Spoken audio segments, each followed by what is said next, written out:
दो प्रतिष्ठित पहाड़ियों के बीच बसे आकर्षक छोटे से गांव विम्सिविले में एक बहुत ही खास पुराना पेड़ था। यह कोई साधारण पेड़ नहीं था, ध्यान रहे। नहीं साहब, यह टोबियास मैकबार्क का घर था।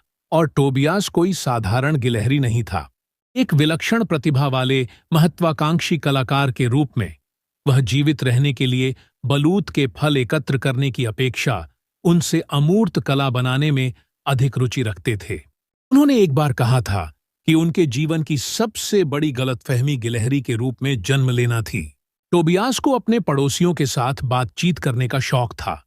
हालांकि यह अक्सर अखरोट के अर्थ या पूंछ की अस्तित्वगत प्रासंगिकता के बारे में दार्शनिक बहस में समाप्त हो जाता था। उनकी सबसे अधिक संवाद साझेदार मैगी थी, जो अगले दरवाजे की बुद्धिमान बूढ़ी उल्लू थी।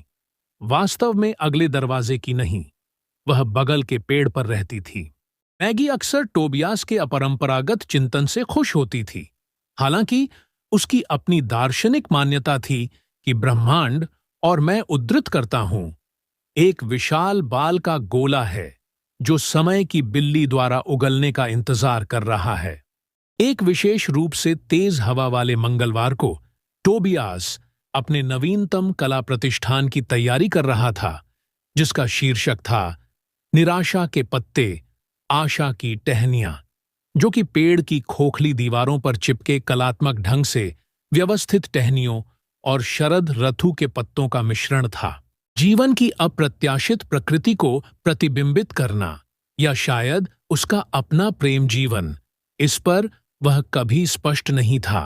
उनका काम आश्चर्यजनक था और इसने विम्सिविले के सभी कोनों से आगंतुकों को आकर्षित किया, जिसमें असहनीय रूप से घमंडी बेजर रेजिनाल्ड थम्पिंगटन भी शामिल था।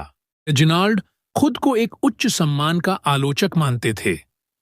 रेजिनाल्ड ने एक सूंघते हुए टिप्पणी की, इसमें जेने सैयस क्वॉय की कमी है, जो कि किन्वित चेस्टनट के बहुत अधिक संपर्क का संकेत था।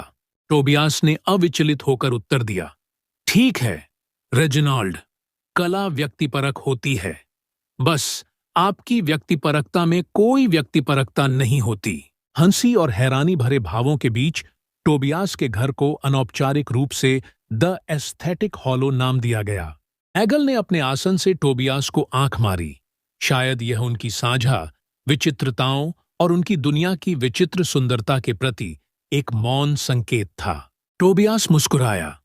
शायद गिलहरी होना कोई बड़ी गलतफहमी नहीं थी, क्योंकि उसके खोखले पेड़ में कला को घर मिल गया था, और शायद उसकी मनमौजी आत्मा को भी।